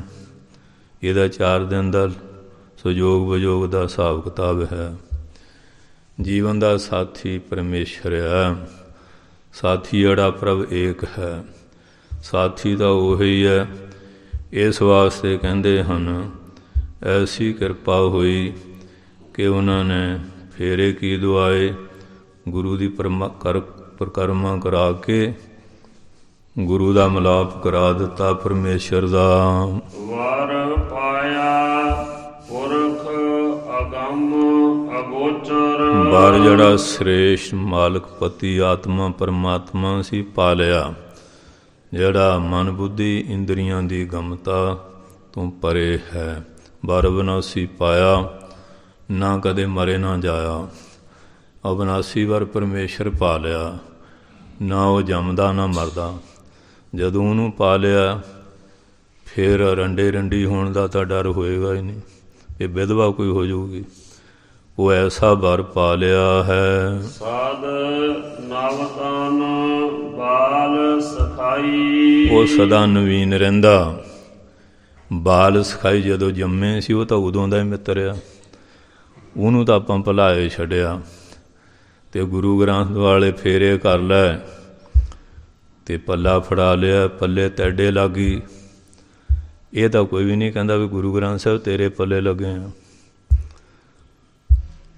ਉਹਦੇ ਪੱਲਾ ਨਹੀਂ ਫੜਦਾ ਕੋਈ ਵੀ, ਹੈਂ। ਪੱਲੇ ਤੈਡੇ ਲੱਗ ਗਈ, ਫੇਰੇ ਗੁਰੂ ਗ੍ਰੰਥ ਵਾਲੇ ਕੀਤੇ। ਇਹ ਕਿਹਾ ਹੀ ਨਹੀਂ ਵੀ ਬੀਬਾ ਵੀ ਇਹਦੇ ਲੜ ਲੱਗ ਗਿਆ ਅਤੇ ਬੀਬੀ ਵੀ ਇਹਦੇ ਲੜ ਲੱਗ ਗਈ। ਇਹ ਤਾਂ ਵਿਚਾਰ ਹੀ ਨਹੀਂ ਆਈ। ਪੱਲੇ ਤਾਂ ਇਹਦੇ ਲੱਗਣਾ ਸੀ, ਇਹਦੇ ਪੱਲੇ ਤਾਂ ਲੱਗੇ ਹੀ ਨਹੀਂ। ਅਤੇ ਆਹ ਜਿਹੜੇ ਪੱਲੇ ਪੁੱਲੇ ਜਾਏ ਕਈ ਵਾਰੀ ਫਿਰ ਠਾਣਿਆਂ ਠਪਾਣਿਆਂ ਅਦਾਲਤਾਂ ਵਿੱਚ ਕਿਸੇ ਤਰ੍ਹਾਂ ਦੇ ਹੋਰੇ ਤਰ੍ਹਾਂ ਦੇ ਹੋ ਜਾਂਦੇ ਆ। ਪੱਲੇ ਇਹਦੇ ਲੱਗਣਾ ਸੀ, ਇਹਦੇ ਪੱਲੇ ਲੱਗਦੇ ਨਹੀਂ। ਸੋ ਇਸ ਵਾਸਤੇ ਪਾਤਸ਼ਾਹ ਦੱਸਦੇ ਹਨ, ਨਾਨਕ ਕਿਰਪਾ ਕਰ ਕੈ ਮੇਲੇ। ਜਦੋਂ ਕਿਰਪਾ ਕਰਦਾ ਹੈ ਫਿਰ ਉਹ ਵਿਛੜਿਆਂ ਨੂੰ ਮੇਲੇ ਮੇਲ ਲੈਂਦਾ ਹੈ। ਵਿਛੋੜੇ ਕਦੇ ਨਾ ਜਾਈ, ਉਹ ਫਿਰ ਵਿਛੜ ਕੇ ਜਾਂਦਾ ਨਹੀਂ। ਫਿਰ ਵਿਛੋੜਾ ਨਾ ਥੀਵੇ ਬਲਰਾਮ ਜੀਓ। ਮਿਲਣਾ ਹੀ ਔਖਾ ਨਾ। ਜਦੋਂ ਮਿਲ ਗਿਆ ਫਿਰ ਤਾਂ ਵਿਛੋੜੇ ਵਾਲੀ ਗੱਲ ਹੀ ਹੈ। ਫਿਰ ਤਾਂ ਉਹਦੇ ਵਿੱਚ ਹੀ ਭੇਦ ਹੋ ਗਿਆ। ਜਿਹੜੀ ਨਦੀ ਸਮੁੰਦਰ 'ਚ ਭੇਦ ਹੋ ਗਈ, ਹੁਣ ਵਿਛੋੜਾ ਕੀ ਹੋਣਾ। ਉਹ ਤਾਂ ਜੀਵਾਤਮਾ ਪਰਮਾਤਮਾ ਦੇ ਵਿੱਚ ਅਭੇਦ ਹੋ ਗਈਆਂ ਹਨ। ਗੁਣੀ ਗਿਆਨੀ ਬਹਿ ਮਤਾ ਪਕਾਇਆ, ਗੁਣੀਆਂ ਗਿਆਨੀਆਂ ਨੇ ਬਹਿ ਕੇ ਮਤਾ ਪਕਾਇਆ, ਗੁਰਮਤਿ ਦੀ ਵਿਚਾਰ ਕੀਤੀ ਹੈ। ਫੇਰੇ ਤਤ ਦਿਵਾਏ, ਤਤ ਸਰੂਪੀ ਜਿਹੜਾ ਪਰਮਾਤਮਾ ਸੀ ਉਹਦੇ ਦੁਆਲੇ ਫੇਰੇ ਪ੍ਰਕਰਮਾਂ ਕਰਾ ਦਿੱਤੀਆਂ। ਲੈ ਬਈ ਤੇਰਾ ਹੋ ਗਿਆ। ਸਾਡੇ ਡੇਰਿਓ ਬਾਬਾ ਸਾਹਿਬ ਸਿੰਘ ਹੁੰਦੇ ਸੀ, ਉਹਨਾਂ ਦੀ ਸਰੀਰ ਦੀ ਕੋਈ ਨੇਚਰ ਇਸ ਤਰ੍ਹਾਂ ਦੀ ਸੀ।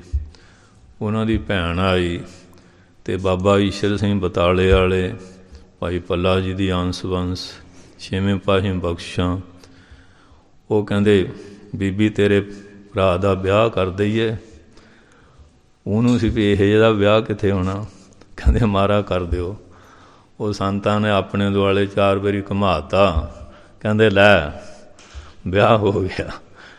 ਉਹ ਫਿਰ ਅਸੀਂ ਪੁੱਛਿਆ ਵੀ ਬਾਬਾ ਸਾਹਿਬ ਸਿੰਘ ਜੀ ਲੰਗਰੀ ਸੀਗੇ, ਸੱਚ ਦੱਸਿਓ, ਵੈਸੇ ਤਾਂ ਤੁਸੀਂ ਝੂਠ ਨਹੀਂ ਬੋਲਣਾ।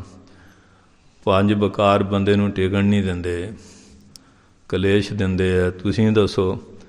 ਕਹਿੰਦੇ ਉਹ ਸੰਤਾਂ ਨੇ ਜਦੋਂ ਮੈਨੂੰ ਆਪਣੇ ਦੁਆਲੇ ਗੇੜੇ ਦਿੱਤੇ, ਪਤਾ ਨਹੀਂ ਉਹ 5 ਬਕਾਰ ਕਿੱਥੇ ਗਏ ਆ, ਕਦੀ ਸੁਪਨੇ 'ਚ ਵੀ ਨਹੀਂ। ਸੋ ਇਸ ਵਾਸਤੇ ਜਦੋਂ ਗੁਰੂ ਗ੍ਰੰਥ ਸਾਹਿਬ ਦੁਆਲੇ ਫੇਰੇ ਲੈ ਕੇ ਮਨ ਸਾਡਾ ਫੇਰ ਵੀ ਚੰਚਲ ਹੈ, ਬਕਾਰੀ ਹੈ। ਆਪਾਂ ਇੱਕ ਕਿਰਿਆ ਹੀ ਕਰਦੇ ਹਾਂ, ਅੰਦਰੋਂ ਇਹਦਾ ਪਿਆਰ ਨਹੀਂ ਧਾਰਦੇ ਹਾਂ। ਪਾਤਸ਼ਾਹ ਜੀ ਦੱਸਦੇ ਹਨ, ਵਰ ਪਾਇਆ ਪੁਰਖ ਅਗੰਮ ਅਗੋਚਰ, ਅਗੰਮ ਅਗੋਚਰ ਜਿਹੜਾ ਪੁਰਖ ਪਰਮਾਤਮਾ ਸੀ ਪਾ ਲਿਆ। ਮੀਰਾਂ ਬਾਈ ਉਹ ਰਾਜਪੂਤ ਲੜਕੀ ਸੀ, ਉਹ ਕਹਿੰਦੇ ਵਿਆਹ ਕਰਨਾ ਜਿਵੇਂ ਗ੍ਰਸਤੀਆਂ ਦਾ। ਉਹ ਕਹਿੰਦੇ ਮੇਰਾ ਵਿਆਹ ਤਾਂ ਹੋ ਚੁੱਕਿਆ ਭਗਵਾਨ ਨਾਲ, ਪਰ ਕਿੱਥੇ ਹਟਦੇ ਆ। ਉਹ ਕਰ ਦਿੱਤਾ। ਉਹ ਘਰ ਵਾਲਾ ਛੇਤੀ ਚੱਲ ਵਸਿਆ। ਅਖੀਰ ਉਹ ਹੁਣ ਸਾਧਾਂ ਸੰਤਾਂ ਦੀ ਸੰਗਤ ਕਰੇ। ਇਹ ਰੋਕਣ ਵੀ ਸਾਡੀ ਸਤਰਾਂ 'ਚ ਰਹਿਣ ਵਾਲੀ ਲੜਕੀ ਬਾਹਰ ਘੁੰਮਦੀ ਹੈ, ਅਤੇ ਉਹਨਾਂ ਨੇ ਜੀ ਪਟਾਰੀ ਲਿਆਂਦੀ। ਇਹ 'ਚ ਜੀ ਕ੍ਰਿਸ਼ਨ ਮਹਾਰਾਜ ਦੇ ਗਹਿਣੇ ਗੁਣੇ ਆ, ਅਤੇ ਵਿੱਚ ਬਹਾਲਿਆ ਸੀ ਫਨੀਅਰ ਕਾਲਾ ਨਾਗ, ਵੀ ਜਿਹੜੇ ਢੱਕਣ ਚੁੱਕੂਗੀ ਉਹ ਅੱਕਿਆ ਹੋਊਗਾ ਅਤੇ ਮੱਥੇ 'ਤੇ ਡੰਗ ਮਾਰੂ ਮਰ ਜਾਊ ਅਤੇ ਗਲੋਂ ਲਊਗੀ। ਉਹਨ 'ਚ ਆ ਕੇ ਗਲ 'ਚ ਪਾ ਲਿਆ, ਮੇਰੇ ਕ੍ਰਿਸ਼ਨ ਤੇਰਾ ਰੰਗ ਵੀ ਕਾਲਾ ਸੁਣਿਆ, ਤੁਸੀਂ ਇਹ ਰੂਪ ਧਾਰ ਕੇ ਮੇਰੀ ਪ੍ਰੀਖਿਆ ਲਈ ਆਏ। ਜਦੋਂ ਬ੍ਰਹਮ ਦ੍ਰਿਸ਼ਟੀ ਹੋ ਜਾਏ ਫਿਰ ਉਹ ਇਸ ਤਰ੍ਹਾਂ ਹੀ ਹੁੰਦਾ। ਫਿਰ ਹੀ ਨਹੀਂ ਹੋਰ ਵੀ ਕਈ ਖੜਯੰਤਰ ਰਚੇ, ਸਫਲ ਨਾ ਹੋਏ। ਅਖੀਰ ਜਿਹੜੀ ਦੀ ਮਾਤਾ ਸੀ, ਵੀ ਮਾਂ 'ਤੇ ਤਾਂ ਅਗਲਾ ਵਿਸ਼ਵਾਸ ਕਰਦਾ ਹੀ ਆ ਨਾ, ਫਿਰ ਜ਼ਹਿਰ ਘੋਲ ਕੇ ਲੈ ਆਉਂਦੀ ਦੁੱਧ ਵਿੱਚ। ਪ੍ਰੇਮੀ ਜਦੋਂ ਕੋਈ ਚੀਜ਼ ਛਕਦਾ ਉਹ ਭਗਵਾਨ ਦੀ ਆਪਣੀ ਭਗਤੀ ਧਾਰਦਾ ਨਾ, ਭੋਗ ਲਾਉਂਦਾ, ਅਰਦਾਸ ਕਰਦਾ। ਹੁਣ ਜਾਂ ਤਾਂ ਭਗਵਾਨ ਜ਼ਹਿਰ ਪੀਵੇ ਜਾਂ ਪ੍ਰੇਮੀ ਨੂੰ ਪੀਣ ਦੇਵੇ। ਉਹ ਸਾਧ ਸੰਗਤ ਜੀ ਮਹਾਰਾਜ ਦਾ ਧਿਆਨ ਕਰਕੇ ਪੀ ਗਈ, ਜ਼ਹਿਰ ਜੂਰ ਨੇ ਕੁਛ ਨਾ ਕੀਤਾ। ਫਿਰ ਕਹਿਣ ਲੱਗੀ, ਮਾਤਾ ਜੀ ਤੈਂ ਦੁੱਧ ਚਗਾ ਕੇ ਮੈਨੂੰ ਪਾਲਿਆ ਸੀ, ਤੇਰੇ ਦੁਆਰਾ ਜਨਮ ਹੋਇਆ, ਤੇਰੇ 'ਤੇ ਆਸ ਨਾ ਕਿ ਤੂੰ ਜਿਹੜੇ ਦੁੱਧ ਨਾਲ ਪਾਲਿਆ ਉਸ ਦੁੱਧ ਵਿੱਚ ਜ਼ਹਿਰ ਪਾ ਕੇ ਪਿਲਾਏਂਗੀ। ਮਹਾਰਾਜ ਤੇਰਾ ਭਲਾ ਕਰੇ। ਮੇਰੇ ਤੋਂ ਹੀ ਤੁਹਾਨੂੰ ਬਹੁਤੀ ਤੰਗੀ ਹੈ ਨਾ, ਫਿਰ ਸਾਧਾਂ ਸੰਤਾਂ ਕੋਲ ਘੁੰਮਦੀ ਹੈ ਅਤੇ ਸਾਡੀ ਹੱਤਕ ਹੁੰਦੀ ਹੈ। ਮੈਨੂੰ ਛੁੱਟੀ ਦੇ ਦਿਓ, ਤੁਸੀਂ ਆਪਣੀ ਇੱਜ਼ਤ ਸਾਂਭ ਕੇ ਰੱਖੋ। ਉਹ ਫਿਰ ਇੱਧਰ ਚਲੇ ਗਈ ਅਤੇ ਸੰਗਤਾਂ ਨੇ ਬੜਾ ਸਤਿਕਾਰ ਪਿਆਰ, ਕਿ ਉਹ ਅਵਸਥਾ ਰੂੜ ਹੋ ਗਏ ਸੀ। ਫਿਰ ਜਦੋਂ ਚਲੇ ਗਏ ਫਿਰ ਹੋਇਆ ਵੀ ਘਰ 'ਚ ਰਿਹਾ ਹੀ ਕੁਛ ਨਹੀਂ। ਤਪ ਵਾਲਾ ਬੰਦਾ ਜਦੋਂ ਜਾਂਦਾ ਨਾ ਫਿਰ ਪਤਾ ਲੱਗਦਾ, ਤਪ ਵਾਲਾ ਬੰਦਾ ਕਿ ਅਸੀਂ ਤਾਂ ਬਹੁਤ ਗਲਤੀ ਕੀਤੀ। ਫਿਰ ਇਕੱਠੇ ਹੋ ਕੇ ਗਏ, ਸਾਨੂੰ ਮਾਫ਼ ਕਰ ਦੇ। ਕਹਿੰਦੇ ਮੈਂ ਤਾਂ ਕੁਝ ਕਿਹਾ ਨਹੀਂ, ਹਰ ਇੱਕ ਦਾ ਆਪੋ ਆਪਣਾ ਕਰਮ ਹੈ, ਜਿਹੋ ਜਿਹਾ ਬੀਜਦਾ ਉਹੋ ਜਿਹਾ ਵੱਢਦਾ। ਮਹਾਂਪੁਰਖ ਤਾਂ ਬੁਰੇ ਵਾਲੇ ਦਾ ਵੀ ਬੁਰਾ ਨਹੀਂ ਕਰਦੇ, ਰੀਦਾ ਬੁਰੇ ਦਾ ਭਲਾ ਕਰ, ਗੁੱਸਾ ਮਨ ਨਾ ਹੰਢਾਏ, ਦੇਹੀ ਰੋਗ ਨਾ ਲੱਗੇ, ਪੱਲੇ ਸਭ ਕੁਛ ਪਾਏ। ਕਹਿੰਦੇ ਮੇਰਾ ਜੀਵਨ ਮੇਰੇ ਅਧੀਨ ਨਹੀਂ, ਉਹ ਪਰਮਾਤਮਾ ਦੇ ਅਧੀਨ ਆ। ਮੰਦਰ ਵਿੱਚ ਗਈ ਕਿ ਭਗਵਾਨ ਤੋਂ ਆਗਿਆ ਲੈ ਆਵਾਂ। ਕ੍ਰਿਸ਼ਨ ਮਹਾਰਾਜ ਦੀ ਕਿਰਤਮਾ ਸੀ, ਅਰਦਾਸ ਕਰਕੇ ਜੱਫੀ ਪਾਈ, ਵਿੱਚੇ ਅਭੇਦ ਹੋ ਗਈ। ਅੱਜ ਤੱਕ ਉਹਦਾ ਸਰੀਰ ਨਹੀਂ ਲੱਜਿਆ। ਹੁਣ ਉਹ ਦੇਖਣ, ਫਿਰ ਬੰਦਾ ਪਛਤਾਉਂਦਾ ਆ, ਸੰਤਾਂ ਭਗਤਾਂ ਨਾਲ ਅਤਿਆਚਾਰ ਕਰਦਾ।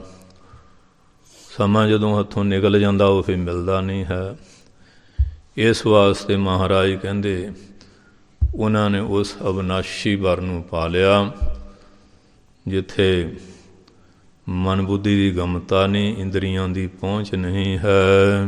ਸਾਧ ਨਵਤਨ ਬਾਲ ਸਖਾਈ, ਉਹ ਪਰਮੇਸ਼ਰ ਤਾਂ ਸਦਾ ਨਵਤਨ ਨਵੇਂ ਸਰੀਰ ਵਾਲਾ ਰਹਿੰਦਾ। ਬਾਕੀ ਤਾਂ ਬਾਲਕ ਅਵਸਥਾ ਆ ਗਈ, ਜਵਾਨ ਆ ਗਈ, ਬੁੱਢਾ ਆ ਗਿਆ, ਮਰ ਗਿਆ। ਉਹ ਪਰਮਾਤਮਾ ਦਾ ਸਵਰੂਪ ਇੱਕ ਰਸ ਹੀ ਰਹਿੰਦਾ ਹੈ। ਨਾਨਕ ਕਿਰਪਾ ਕਰ ਕੈ ਮੇਲੇ, ਉਹ ਬਾਲ ਸਗਾਈ ਭਗਤ ਨੂੰ ਕੋ ਮੀਤ ਆ। ਭਾਈ ਬਾਲਾ ਮਹਾਰਾਜ ਦਾ ਬਾਲ ਸਖਾਈ ਆ ਨਾ, ਬਾਲ ਸਖਾਈ ਮਿੱਤਰ ਗੁਰੂ ਨਾਨਕ ਦਾ। ਅਤੇ ਅਸੀਂ ਹੁਣ ਕਹਿੰਦੇ ਹਾਂ ਵੀ ਬਾਲਾ ਹੋਇਆ ਹੀ ਨਹੀਂ। ਉਹ ਤਾਂ ਕਹਿੰਦੇ ਬਾਲ ਸਖਾਈ ਭਗਤ ਨੂੰ ਕੋ ਮੀਤ। ਉਹ ਤਾਂ ਭਗਤਾਂ ਦਾ ਬਚਪਨ ਤੋਂ ਹੀ ਮਿੱਤਰ ਆ, ਅਤੇ ਅਸੀਂ ਉਹ ਕੋਈ ਲਕੀਰ ਫੇਰਤੀ ਹੋਇਆ ਹੀ ਨਹੀਂ। ਸਾਨੂੰ ਇਸੇ ਵਿੱਚ ਹੀ ਪਤਾ ਨਹੀਂ ਬਹੁਤ ਵੱਡੀ ਵਿਦਵਤਾ ਜ਼ਾਹਰ ਹੁੰਦੀ ਹੈ। ਬਾਲ ਸਖਾਈ ਮਿੱਤਰ ਸਦਾਏ, ਮਿੱਤਰ ਸਦਾਏ। ਭਾਈ ਗੁਰਦਾਸ ਨੇ ਵੀ ਇਹੋ ਜਿਹਾ ਲਿਖਿਆ। ਉਹ ਬਾਲ ਸਖਾਈ ਨਵਤਨ ਨਵੀਨ ਸਰੀਰ ਵਿੱਚ ਰਹਿੰਦਾ ਹੈ। ਉੱਥੇ ਸ਼ਿਸ਼ੂਪੁਣਾ, ਬਾਲਪੁਣਾ, ਜਵਾਨ ਬੁਢਾਪਾ, ਮੌਤ ਨਹੀਂ ਆਉਂਦੀ। ਇੱਕ ਰਸ ਹੀ ਰਹਿੰਦਾ ਹੈ। ਨਾਨਕ ਕਿਰਪਾ ਕਰ ਕੈ ਮੇਲੇ, ਜੀਤੇ ਮਿਹਰ ਕਰਦਾ ਕਿਰਪਾ ਕਰਕੇ ਵਿਛੜਿਆਂ ਨੂੰ ਮੇਲ ਲੈਂਦਾ ਹੈ। ਵਿਛੋੜੇ ਕਦੇ ਨਾ ਜਾਈ, ਜਦੋਂ ਉਹਦਾ ਮਿਲਾਪ ਹੋ ਗਿਆ ਫਿਰ ਵਿਛੜਦਾ ਨਹੀਂ। ਫਿਰ ਜਾਣਾ ਕਿੱਥੇ ਹੈ? ਫਿਰ ਸਦਾ ਹੀ ਗੁਰ ਮੇਰਾ ਸੰਗ ਸਦਾ ਹੈ ਨਾਲੇ, ਸਿਮਰ ਸਿਮਰ ਤੇ ਸਦਾ ਸੰਭਾਲੇ। ਇਹ ਤਾਂ ਜਲ ਨਹੀਂ ਡੂਬੈ, ਤਸਕਰ ਨਹੀਂ ਲੇਵੈ, ਪਾਹੇ ਨਾ ਸਾਕੈ ਜਾਲੇ। ਅੰਦਰਲੇ ਜਿਹੜੇ ਹੈਗੇ ਆ ਉਹਨਾਂ ਨੂੰ ਉਹ ਚਾਨਣ ਦਿੰਦਾ। ਇਸ ਤਰ੍ਹਾਂ ਦਾ ਪਰਮੇਸ਼ਰ ਹੈ। ਇਹ ਬਾਣੀ ਦੀ ਵਿਚਾਰਧਾਰਾ ਧੰਨ ਧੰਨ ਸਾਹਿਬ ਸ਼੍ਰੀ ਗੁਰੂ ਰਾਮਦਾਸ ਜੀ ਮਹਾਰਾਜ ਜੀ ਦੀ ਪਾਵਨ ਬਾਣੀ। ਹੁਣ ਉਹਨਾਂ ਦਾ ਸਰੋਵਰ ਹੈ, ਉਹਦੇ ਜਲ 'ਚ ਕੋਈ ਫਰਕ ਪਿਆ? ਖਾਸ ਕਰਕੇ ਦੁੱਖ ਭੰਜਨੀ ਬੇਰੀ ਜਾਇਓ, ਕਰਿਓ ਦਰਸ਼ਨ। ਕਰਦੇ ਵੀ ਆ। ਉੱਥੇ ਕੋੜਾ ਨਹਾ ਰਿਹਾ, ਉੱਥੇ ਫਲਵੈਰੀ ਵਾਲਾ ਨਹਾ ਰਿਹਾ, ਉੱਥੇ ਪਾਂ ਪਈ ਹੈ, ਖਾਜ ਪਈ ਹੈ, ਉਹ ਨਹਾ ਰਿਹਾ। ਉੱਥੇ ਜ਼ਿਆਦਾ ਇਹੋ ਜਿਹੇ ਨਹਾਉਂਦੇ ਨਾ, ਚਰਨਾਮਤ ਵੀ ਪੀ ਜਾਂਦੇ ਆ। ਜੇ ਕੋਈ ਡਾਕਟਰ ਸਾਇੰਸਦਾਨ ਦੇਖੂ ਉਹ ਕਹੂਗਾ ਵੀ ਇਹ ਤਾਂ ਨਹੀਂ ਬਚਦੇ, ਸੁੱਕੇ ਨਹੀਂ ਰਹਿੰਦੇ। ਪਰ ਧੰਨ ਸ਼੍ਰੀ ਗੁਰੂ ਰਾਮਦਾਸ ਜੀ ਮਹਾਰਾਜ ਉਸ ਪਵਿੱਤਰ ਅੰਮ੍ਰਿਤ ਜਲ ਵਿੱਚ ਇਸ਼ਨਾਨ ਕਰਨ ਵਾਲੇ, ਪੀਣ ਵਾਲੇ ਕਦੀ ਛੂਤ ਦੀ ਬਿਮਾਰੀ ਨਾਲ ਪੀੜਤ ਹੋਏ? ਉਹਦੀ ਬਰਕਤ ਹੈਗੀ ਕਿ ਨਹੀਂ ਹੈਗੀ? ਅੰਮ੍ਰਿਤ ਸਰ, ਅੰਮ੍ਰਿਤ ਦਾ ਸਰ ਸਰੋਵਰ ਹੈ ਇਹ। ਅੱਜ ਵੀ ਬਰਕਤਾਂ ਨਾਲ ਭਰਿਆ ਹੋਇਆ, ਭਰਪੂਰ, ਸਦਾ ਹੀ ਨਵੀਨ ਰਹਿੰਦਾ ਹੈ। ਰਾਮਦਾਸ ਸਰੋਵਰ ਨਹਾਤੇ ਸਭ ਉਤਰੇ ਪਾਪ ਕਮਾਤੇ। ਇਹ ਬਰਕਤਾਂ ਸਾਹਮਣੇ ਆ, ਦੇਖ ਲਓ। ਗੁਰੂ ਮਹਾਰਾਜ ਦੀ ਮਿਹਰ ਬਖਸ਼ਿਸ਼। ਧੰਨ ਸ਼੍ਰੀ ਗੁਰੂ ਰਾਮਦਾਸ ਜੀ ਮਹਾਰਾਜ। ਇੰਨੇ ਖੋਲ੍ਹੇ ਖੇਤਰ ਮਹਾਰਾਜ ਨੇ ਲਾਏ ਹੋਏ ਆ, ਕੁੰਭ ਲਾਏ ਹੋਏ ਆ। ਆ ਤਾਂ 12 ਸਾਲ ਬਾਅਦ ਕੁੰਭ ਆਉਂਦਾ ਨਾ, 6 ਸਾਲ ਅੱਧ ਕੁੰਭੀ। ਧੰਨ ਗੁਰੂ ਰਾਮਦਾਸ ਦਾ ਕੁੰਭ ਸਦਾ ਹੀ ਹੈ, ਸਦਾ ਹੀ। ਇੱਥੇ ਸਾਲਾਂ ਵਾਲੀ ਗੱਲ ਨਹੀਂ, ਇਹ ਹਰ ਵੇਲੇ ਦਾ ਕੁੰਭ ਮਹਾਰਾਜ ਲਾ ਗਿਆ। ਐਸਾ ਖੇਤਰ ਲਾ ਗਿਆ ਪਾਤਸ਼ਾਹ ਆਪਣੇ ਘਰ ਵਿੱਚ। ਧੰਨ ਸ਼੍ਰੀ ਗੁਰੂ ਰਾਮਦਾਸ ਜੀ ਮਹਾਰਾਜ ਜੀ ਦੀ ਪਾਵਨ ਬਾਣੀ ਦੇ ਵਿਚਾਰ ਸਰਵਣ ਕਰਨ ਦਾ ਸੁਭਾਗ ਮਿਲਿਆ। ਆਈ ਸੰਗਤ ਨੂੰ ਜੀ ਆਇਆਂ, ਸਾਰਿਆਂ ਦਾ ਭਈ ਧੰਨਵਾਦ। ਗੁਰੂ ਮਹਾਰਾਜ ਮਿਹਰ ਕਰਨ, ਨਾਮਦਾਨ ਸਿੱਖੀ ਦਾਨ ਭਰੋਸਾ, ਤੰਦਰੁਸਤੀ ਬਖਸ਼ਿਸ਼ ਕਰਨ। ਪ੍ਰਬੰਧਕਾਂ ਦਾ, ਸੰਗਤਾਂ ਦਾ, ਸਮੂਹ ਸੇਵਾਦਾਰਾਂ ਦਾ ਧੰਨਵਾਦ। ਖਾਲਸਾ ਪੰਥ ਵਿੱਚ ਏਕਤਾ, ਇਤਫਾਕ, ਪਿਆਰ, ਚੜ੍ਹਦੀ ਕਲਾ ਬਖਸ਼ਿਸ਼ ਕਰਨ। ਵਾਹਿਗੁਰੂ ਜੀ ਕਾ ਖਾਲਸਾ, ਵਾਹਿਗੁਰੂ ਜੀ ਕੀ ਫਤਿਹ।